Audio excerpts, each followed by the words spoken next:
Bonjour et bienvenue sur le plateau de Parlons Pro. Elle est censée inciter collectivités et entreprises à se détourner de l'enfouissement et de l'incinération, mais y parvient-elle vraiment? La TGAP déchets ne fait pas l'unanimité. Attendue au tournant pour cette année, la réforme de cette taxe générale sur les activités polluantes n'a toujours pas eu lieu. Pourquoi? Et qu'est-ce qui ne va pas dans la fiscalité actuelle? Pour y répondre, j'accueille aujourd'hui sur ce plateau Muriel Olivier. Bonjour. Bonjour. Bonjour, vous êtes vice-présidente de la FNAD, la Fédération nationale des activités de la dépollution et de l'environnement, et directrice des affaires publiques au sein du groupe Veolia. Nicolas Garnier, bonjour. Bonjour. Vous êtes donc délégué général d'Amorce, la plus grande association regroupant collectivités surtout et professionnels autour de la question des déchets, de l'énergie et des réseaux de chaleur. C'est une taxe qui remonte aux lois Grenelle de 2008. A priori, ses objectifs sont nobles. La TGAP déchets vise à renchérir le coût des traitements les plus polluants pour inciter au recyclage. Mais visiblement, elle ne marche pas. Je vous propose d'écouter deux points de vue qui sont similaires sur le fond, mais pas tout à fait sur la forme. La TGAP n'est pas incitative. En particulier, elle n'est pas fléchée. Donc une partie des montants de la TGAP sont dédiés à l'ADEME, une autre partie sont dédiés au budget de l'État général et de ce fait ne peut pas financer les projets des exploitants qui souhaiteraient diminuer leurs déchets ou produire des déchets moins nocifs. La meilleure incitation n'est pas la taxation, la réglementation ou l'interdiction. Je pense que la meilleure incitation, c'est l'accompagnement, l'innovation, la concurrence, les engagements volontaires qui existent déjà dans l'industrie. La TGAP en France est clairement trop basse pour inciter le développement du recyclage par rapport à d'autres modes de gestion des déchets, comme typiquement l'enfouissement. On est à un niveau entre 20 et 30 euros la tonne en France par rapport à d'autres pays européens, comme le Royaume-Uni où on est à plus de 105 euros la tonne. À mon sens, c'est un manque de volonté politique. Et c'est une erreur parce que ça répond à des objectifs court-termistes, alors qu'une hausse de la TGAP permettrait de développer le recyclage et donc d'augmenter les emplois directs locaux liés à l'industrie du recyclage. C'était le rapport de 2012, je crois, du ministère de l'Environnement qui expliquait que pour 10 000 tonnes de déchets enfouis, on avait un équivalent temps plein contre 7 dans l'industrie du recyclage. Alors une taxe qui ne doit pas renchérir, un signal prix pas assez élevé, chacun sa vérité, comme dirait Pirandello, l'homme de théâtre italien. Alors Muriel Olivier, est-ce qu'il faut l'augmenter ou pas cette TGAP pour qu'elle soit incitative? Et qui la paye d'ailleurs cette TGAP? Alors cette TGAP aujourd'hui elle est payée par les opérateurs de la gestion des déchets qui la refacturent à leurs clients. Donc indirectement, c'est les producteurs de déchets, collectivités locales ou industrielles ou entreprises qui payent cette TGAP. Aujourd'hui, on a une TGAP qui est incitative à la performance environnementale des installations de traitement de déchets, donc sur le stockage et l'incinération. Et c'est vrai que elle est trop basse? Je vais y répondre. Cette incitation à la performance, elle a permis de faire beaucoup d'investissements pour avoir des sites plus performants au niveau énergétique, plus performants au niveau environnemental. Donc cette TGAP, elle a eu son efficacité sur cette partie-là. Sur la partie recyclage, si on regarde le bilan de l'évolution du recyclage depuis 2009, elle a bien conduit également à augmenter le recyclage. Alors quand on dit la TGAP n'est pas assez importante, et qu'on compare à l'Angleterre, c'est vrai qu'aujourd'hui, si on regarde ce qui s'est passé en Angleterre, on a une TGAP qui a été augmentée très rapidement et à un niveau très élevé. Ça a permis de développer effectivement des installations de traitement de déchets, notamment des installations d'incinération en Angleterre, donc de valorisation énergétique des déchets, mais ça a aussi eu un effet derrière d'avoir de l'export de déchets d'activité économique, export vers des pays comme l'Allemagne, la Suède, Donc ils n'ont pas vraiment réduit l'enfouissement, ils les ont exportés? Il y a une grosse part d'export, c'est de l'ordre de 2,5 millions de tonnes qui sont exportées d'Angleterre parce que le coût du stockage a augmenté très brutalement avant sans permettre la création d'installations de tri, de recyclage, de valorisation organique et énergétique en substitution du stockage. D'accord, ils n'étaient pas encore au point pour relayer à une exportation de déchets. Vous êtes d'accord, Nicolas Garnier, vous, est-ce qu'il faut l'augmenter ou pas, la TGAP? C'est pas le sujet. Le sujet, il est ailleurs. J'aurais dû commencer par là. On vient généralement dans ce genre d'émission avec une poubelle. Parce qu'en fait, le sujet, c'est bien d'atteindre les objectifs de la loi de transition énergétique et précédemment de la loi Grenelle. L'objectif aujourd'hui, c'est 65% de recyclage, de valorisation matière et la division par 2 du stockage. Donc c'est ça qu'il faut qu'on obtienne. Si on veut savoir comment l'obtenir, en particulier avec les outils fiscaux, il n'y en a pas qu'un, il faut ouvrir la poubelle et se rendre compte qu'aujourd'hui, un Français, ça produit à peu près 580 kg. Un tiers bénéficie d'une filière de recyclage, c'est les fameuses REP, les responsabilités élargies des producteurs, c'est le point vert que vous avez sur les emballages, les textiles, les papiers, etc. Un tiers c'est de la matière organique, et un tiers, et c'est ça qui est le plus intéressant, un tiers c'est ce que nous on appelle la face cachée de la Lune, c'est-à-dire l'ensemble des produits de grande consommation que vous achetez tous les jours dans vos supermarchés qui n'ont aucune filière de recyclage. Il suffit de regarder dans la cuisine, si vous aimez l'art de la table, la plupart des ustensiles que vous achetez, des lave-vaisselle ne se recyclent pas. Si vous aimez le bricolage, il n'y a rien qui se recycle. Si vous avez des enfants, les jouets ne se recyclent pas. Si vous aimez le jardinage, rien ne se recycle, etc. Donc une trop grosse quantité de déchets non recyclables. Non recyclables. Et là, je vous pose tout de suite la question, c'est moi qui la pose cette fois-ci, c'est à quoi sert une TGAP sur un opérateur de déchets ou une collectivité, puisque comme l'a dit Muriel Olivier, c'est bien une refacturation vers la collectivité, en particulier productrice, et du coup vers le contribuable, puisque la collectivité, elle va faire payer des impôts pour financer ce que lui a demandé l'opérateur. À quoi ça sert d'augmenter une taxe quand ce que l'on cherche à retirer du stockage est massivement des choses qui ne se recyclent pas? Dit autrement, est-ce que c'est de la faute de la collectivité, voire de l'opérateur, si une poupée en plastique de chez Mattel, pour ne pas la nommer, à la fin, finit dans un centre de stockage? Pourquoi nous serions taxés pour ça? C'est une première injustice. La deuxième injustice, c'est que finalement, si vous mettez du côté des metteurs sur le marché, quelqu'un qui produit un produit de grande consommation, s'il met sur le marché quelque chose qui se recycle, on lui dit attention, vous payez une éco-contribution, hein, le point vert. Et maintenant, si vous êtes ce même industriel qui met sur le marché des choses qui ne se recyclent pas, qu'est-ce qui lui arrive? Rien. Il y a dans le système français une double injustice fiscale. On taxe la mauvaise personne et on laisse totalement libre. Donc le vrai sujet, le premier sujet de la TGAP, c'est de créer une TGAP sur l'amont. C'est-à-dire, c'est la proposition que tient Amorce et qui a été validée. On va y revenir. Je suis tout à fait d'accord avec... je vais vous interroger là-dessus. Sauf que si on peut revenir, on s'est quand même fixé des objectifs. Il était prévu de multiplier par 4 donc, le taux de cette TGAP sur les tonnages donc, traités en centre de stockage. Ça a à peine doublé. Pourquoi ? Je ne connaissais pas cette multiplication par 4. C'est le taux de base. Le CGDD, qui a très peu l'habitude de s'exprimer, de prendre parti, a fourni un rapport pour dire qu'on n'a pas rempli les objectifs qu'on s'était fixés, c'est-à-dire qu'en fait, les coûts n'ont pas augmenté à la mesure qu'on s'était fixé, et du coup, la quantité de déchets non recyclés, donc toujours stockés et incinérés, a très peu diminué, 7% au lieu de 15%.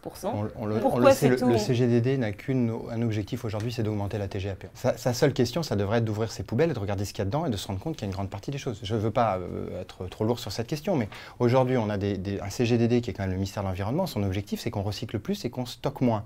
Si son seul outil, son seul levier aujourd'hui, c'est de taxer plus les collectivités territoriales, on dira non, parce que c'est profondément injuste. Et le contribuable ne le comprendra pas.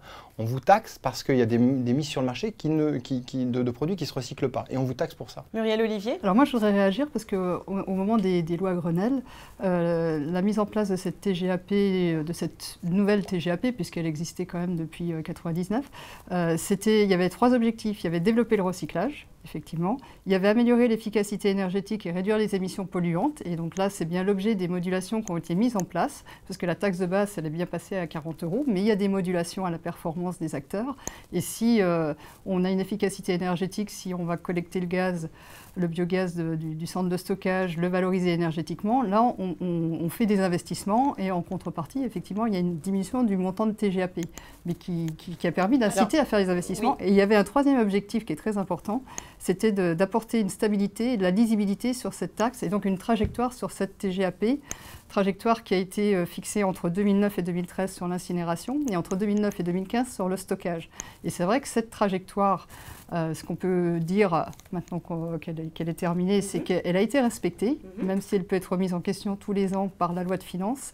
Elle a été respectée et c'est vrai que ça a donné de la visibilité aux acteurs qui ont investi pour les acteurs. Qui ont investi et tant collectivités qu'opérateurs, on a investi pour atteindre ces performances environnementales. Donc moi, je ne serais pas aussi négative sur cette taxe, sur son efficacité. L'atteinte des objectifs, puisque finalement, pour moi, ça a été assez positif. Et on a alors toutefois aujourd'hui, des objectifs. D'accord, cette période est révolue. Le comité pour la fiscalité écologique donc, a fait des propositions. Il y a 2 ans. Voilà, et donc toujours pas mise en place. Et parmi elles, c'est l'abandon de ces réfactions, justement. On aurait atteint donc finalement leur effet incitatif. Aujourd'hui, la plupart des installations, comme vous dites, sont équipées, sont ISO 14001. Qu'est-ce qu'il faut faire du coup? Abandonner ces réfactions ou relever la barre des certifications de ces Non, aujourd'hui, on a fait un travail collectif et c'est vrai qu'on est très surpris. On a voté ensemble une réforme et le gouvernement a décidé de ne pas la présenter. Et c'est pire que ça, Amorce et d'autres l'ont présentée et elle a été refusée par le gouvernement. Ça pose une vraie question de gouvernance, tout ça. Pourquoi elle ne marche pas, cette réforme? Pourquoi elle n'est pas mise en place? Il faut qu'on vous explique un petit peu ce que c'est que cette TGAP aujourd'hui. Aujourd'hui, la TGAP n'a pas été créée en 99, en 2010, elle a été créée en 1999 et 2000. En fait, autrefois, la TGAP, c'était une ressource de l'ADEME, propre, c'était une parataxe.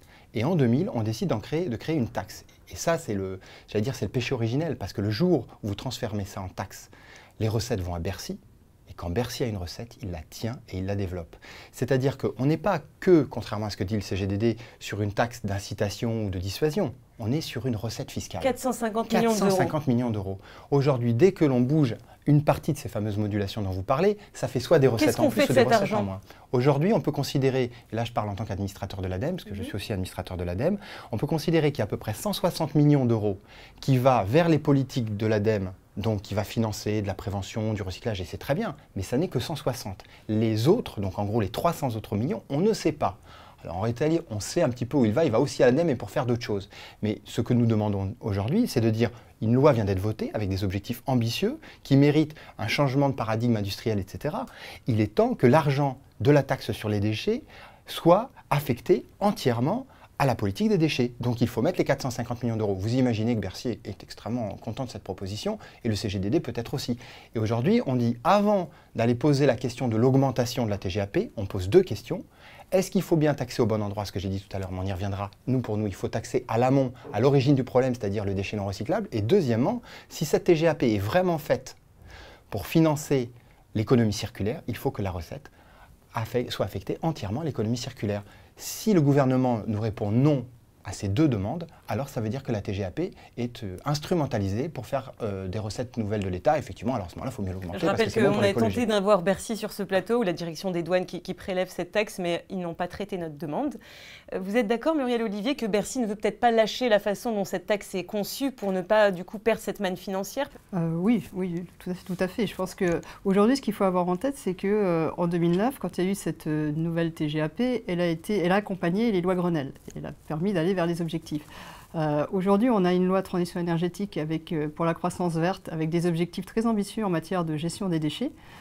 Si on parle d'augmenter le taux de recyclage jusqu'à 65% de recyclage d'ici 2025 et de diminuer le stockage de 50% d'ici 2025 également. Donc c'est des objectifs très ambitieux et qui vont nécessiter... On en est loin encore. On en est loin. Ils sont tenables, mais il y a beaucoup de mesures qui sont aujourd'hui dans la loi qu'il faut mettre en place.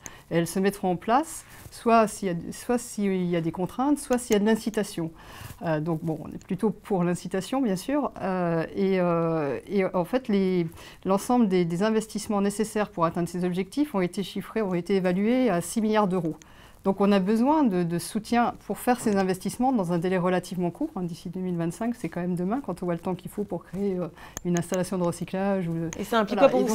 C'est toute une transformation en fait, donc ça veut dire c'est un changement de métier. C'est la transformation de nos métiers qui a déjà démarré, mais en fait c'est la transformation de nos métiers du traitement de déchets vers le recyclage et l'économie circulaire qui est la finalité. Donc, et là, il faut qu'il y ait des soutiens suffisants au niveau de l'ADEME, des incitations suffisantes au niveau fiscal. Quelle réforme vous soutenez clairement en fait, pour qu'on fasse cette transition énergétique enfin? La première chose, c'est qu'on a besoin, en tant qu'acteur de la gestion des déchets, opérateur, mais pas seulement opérateur, on a besoin de visibilité.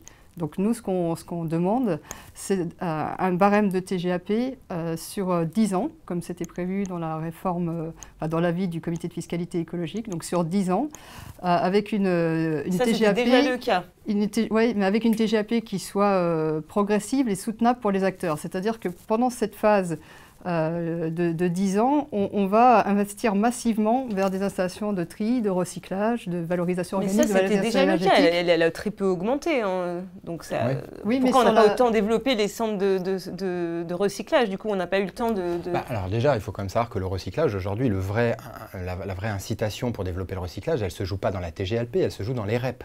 C'est-à-dire l'autre négociation actuelle, si vous voulez faire une émission dessus, c'est-à-dire quelle est la négociation qui est en cours, par exemple sur éco-emballage, c'est de savoir combien les producteurs d'emballage vont prélever sur leurs emballages pour financer la collecte sélective. Aujourd'hui, il y a un désaccord majeur d'environ 300 millions d'euros. C'est étonnant, c'est les 300 millions dont on parlait tout à l'heure, mais ce n'est pas les mêmes. Et aujourd'hui, si vous voulez vraiment que l'on recycle plus, si les collectivités veulent recycler plus, il va falloir financer davantage de bornes d'apport volontaire du verre, de financement d'investissement dans les centres de tri, etc. Ce n'est pas la TGAP, en tout cas, ce n'est pas la TGAP seule, comme a l'air de lire un certain nombre de structures, qui vont, parce qu'on l'augmente, faire que tout le monde va recycler. Et je le redis, la moitié de ce qui est en stockage aujourd'hui ne se recycle pas. Donc vous pouvez augmenter la TGAP autant que vous voulez, s'il n'y a pas de filière de recyclage, elles ne seront pas recyclées. La TGAP en amont que vous proposez, en quelques lignes, comment elle serait mise en place et pourquoi est-ce qu'on vous l'a refusée? On vous a dit que c'était anticonstitutionnel, c'est ça?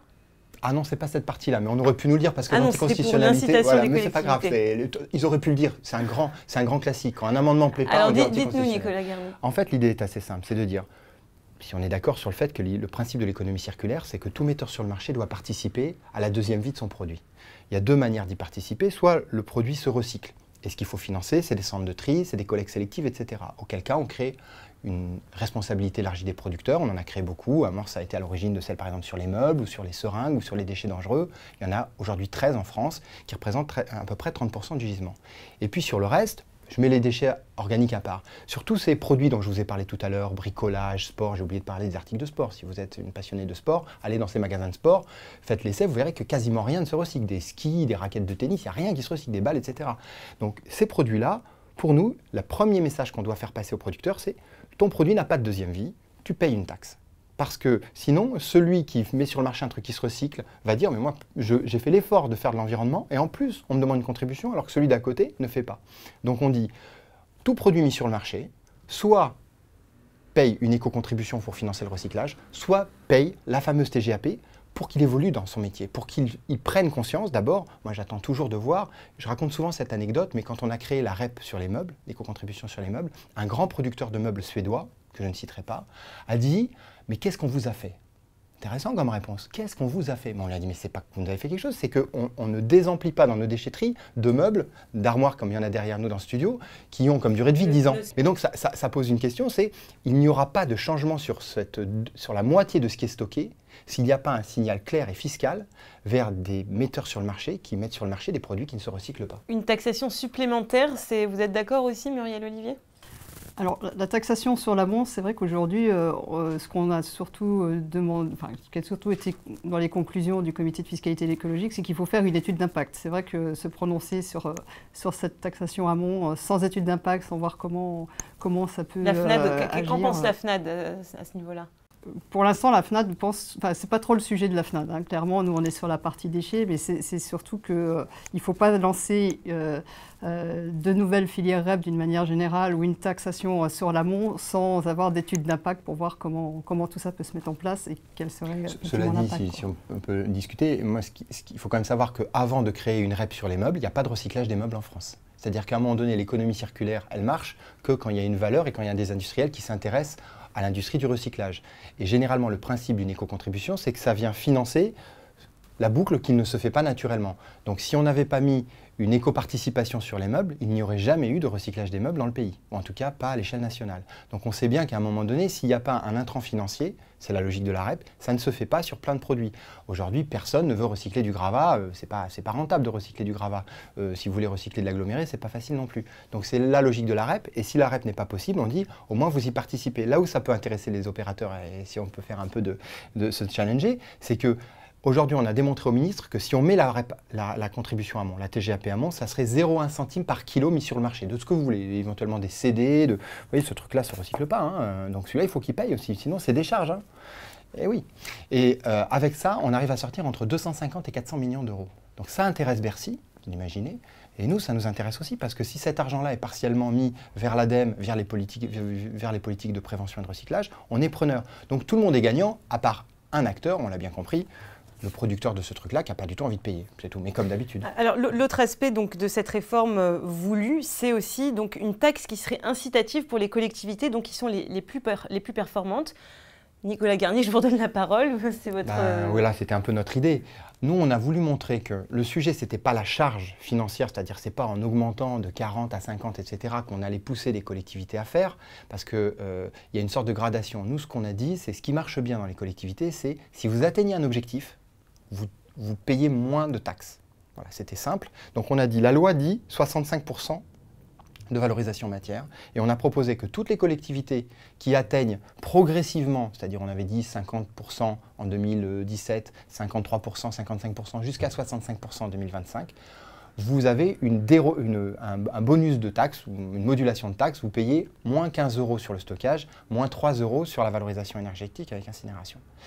Et auquel cas, on se dit toutes les collectivités qui sont à tout près du seuil vont se donner le mal d'aller chercher les tonnes pour perdre. Je veux dire, si vous dites à un élu, si on gagne 3 points de recyclage, on réduit notre TGAP de 15 €, je peux vous dire qu'ils vont aller les chercher les tonnes.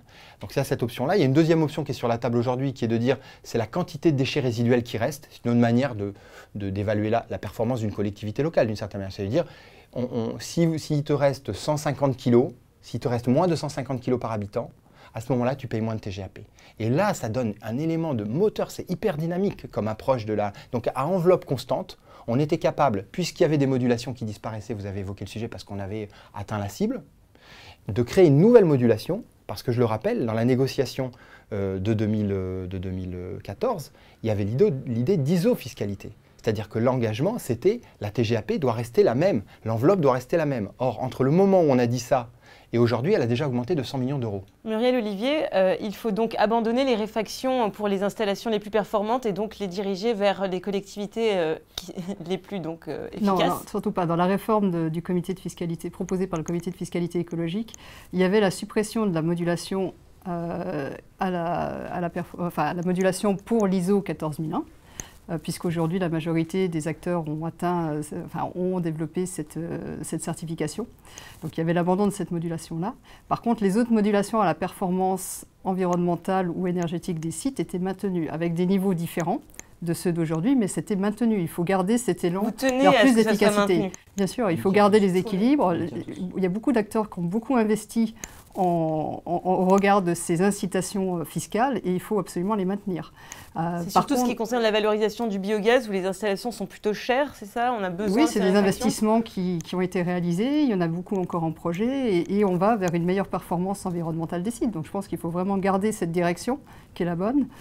Et ensuite, la modulation à la performance des collectivités, elle menait en plus. Donc il y avait une révision des différents niveaux de modulation pour permettre effectivement à ISO-fiscalité une modulation à la performance des collectivités.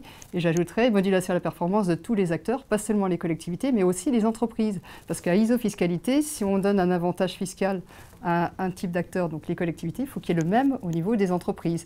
Par contre, sur les entreprises, c'est vrai que c'est des gisements de déchets qui sont très diffus, et donc la mise en place, le calcul de la performance est peut-être plus compliqué que pour les collectivités locales. En tout cas, il y avait le pendant dans le projet, il y avait le pendant pour les entreprises, Notre réforme était très complémentaire entre incitation à bien gérer les installations et incitation à atteindre les objectifs de la loi. Mais vous, ça vous va, une réforme dont les propositions excluent cette incitation envers les collectivités les plus performantes? Alors oui, il n'y avait pas, justement, il n'y avait pas de... Aujourd'hui, ce qui était proposé par le comité de fiscalité écologique, on était tout à fait d'accord avec, d'avoir des modulations à la performance des sites et des modulations à la performance des acteurs. C'est le côté incitatif nouveau qui touche les acteurs et qui va faire en sorte que chacun va faire l'effort de mieux recycler, de trier plus à la source. La réforme initiale telle que vient de la présenter Muriel Olivier, c'est celle qu'on a votée, donc on était tous d'accord.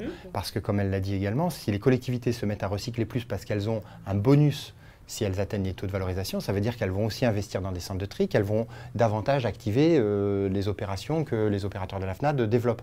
Donc on est d'accord, mais aujourd'hui, si vous parlez de la réforme que personne n'a d'ailleurs, hein, je crois que vous ne l'avez pas, je pense, personne ne l'a, on nous en a parlé, cette réforme, pour moi, elle n'existe pas, dans le sens où elle n'a fait l'objet d'aucune concertation. Il y a un comité pour la fiscalité qui a travaillé 4 ans, 3 ans et demi exactement, puis 2 ans précisément sur la réforme, qui a fait une réforme qu'on n'a pas présentée, et maintenant on nous dit qu'il y a un texte quelque part. Mais on vous a brandi un risque d'inconstitutionnalité sur cette proposition. Si vous me permettez, après 20 ans dans les arcanes des amendements de loi de finances, il y a 2 articles qu'on utilise beaucoup. L'article 40, parce que l'article 40 dit en gros, vous êtes en train de créer une dépense pour l'État qu'on ne sait pas gérer, et l'anticonstitutionnalité. On vous a dit que donc ça amènerait un défaut de concurrence. C'est faux. On a fait travailler 3 constitutionnalistes sur ce sujet, dont un ancien directeur de cabinet d'une ministre. Donc, vous voyez, on a pris des gens assez sérieux. Ils nous disent tous la même chose. Il n'y a pas de risque de non-constitutionnalité. En gros, en quoi ça pourrait être anticonstitutionnel? C'est qu'on pourrait imaginer que il y ait deux opérateurs qui ne soient pas dans la même situation. Or, 2 opérateurs qui verraient arriver la même collectivité avec un taux de valorisation supérieur à 65% offriront le même taux avec bonus. A l'inverse, les collectivités locales qui iront dans 2 centres différents se vont appliquer le même bonus puisque c'est leur perf qui compte. Donc il n'y a aucun problème de distorsion de concurrence dans ce modèle-là. Ça a été d'ailleurs rajouté en fin de nuit. Enfin, franchement, aujourd'hui, il y a volonté politique ou pas volonté politique d'avoir enfin une réforme et une politique fiscale dans le domaine des déchets cohérente, efficace. Et à ce moment-là, on obtiendra quelque chose. Mais celle qui nous est proposée aujourd'hui, nous la combattrons. Alors pour le mot de la fin, justement, Muriel Olivier. Alors effectivement, celle qui nous est proposée aujourd'hui, même si elle n'est pas complètement officielle, elle ne prévoit a priori pas la modulation à la performance des collectivités locales et des entreprises. La FNAD soutient ce projet tout de même parce que pour les opérateurs de la FNAD, le pire, c'est de ne rien avoir et de ne pas avoir de visibilité. Aujourd'hui, on sait combien on paye de TGAP en 2016, on ne sait pas combien on paye en 2017. Et donc là, sans trajectoire, sans visibilité sur les 10 ans à venir, on est incapable d'investir. J'exagère un petit peu le trait, mais c'est un peu ça. Donc on est pour une réforme qui maintienne les modulations à la performance des installations, incinération et stockage, qui soit progressive. On ne veut pas de rupture fiscale sur ce sujet de TGAP, il faut que ce soit progressive et que ce soit des augmentations, je dirais, soutenables pour les acteurs, et ce qui nous semble être le cas. Et c'est vrai qu'avec une augmentation progressive, ça va permettre de développer les installations en amont, hein, donc recyclage, tri, valorisation organique, énergétique, pour venir en substitution des installations de stockage. Donc là, c'est pour le moment le gros point d'interrogation. Oh, je crois que non. Enfin, on va se parler franchement. Je pense qu'ils vont présenter cette réforme et que, à mon grand regret, à notre grand regret, les opérateurs, mais on peut les comprendre parce qu'ils préfèrent ça que rien, vont peut-être la soutenir. Et nous, en tant que représentants des collectivités, on n'a pas encore décidé, soit on l'amende, soit on s'y oppose et on fera le nécessaire pour qu'au Sénat comme à l'Assemblée, on puisse s'y opposer. Encore une fois, j'ai un chiffre que je n'ai pas donné, mais aujourd'hui, la gestion des déchets, c'est 100 € par habitant. Et sur ces 100 € par habitant, 25%, c'est des taxes nationales. C'est-à-dire c'est l'État français qui ponctionne par de la TVA, par de la TGAP, par du prélèvement sur la gestion de l'atome, près de 25% du coût de la gestion des déchets. Il faut quand même savoir qu'on avait une TVA à 5%, maintenant elle est à 10%, que la TGAP va donc augmenter sous une forme ou sous une autre si cette proposition est votée, et que le prélèvement de la TOM n'a pas baissé. Donc à un moment donné, on était encore ce matin avec les représentants des consommateurs qui disent « vos taxes augmentent, votre taxe d'enlèvement des ordures ménagères augmente », et on dit « mais allez voir le gouvernement et proposez-leur enfin des réformes fiscales avec nous qui nous permettent à fiscalité constante, parce qu'on est prêt à participer à l'effort de guerre, on est dans une période difficile pour l'État, mais qu'on ne vienne pas instrumentaliser une partie des outils fiscaux pour dire le mieux, ça serait de leur charger la mule, ça serait quand même profondément malhonnête. Et effectivement, un certain nombre d'acteurs ont l'air d'être sur cette ligne-là aujourd'hui, mais pas tous, y compris dans les ministères. Merci à vous deux d'avoir participé à cette émission et je remercie les internautes de nous avoir suivis. Je vous dis à très bientôt pour un prochain numéro de Parlons Pro.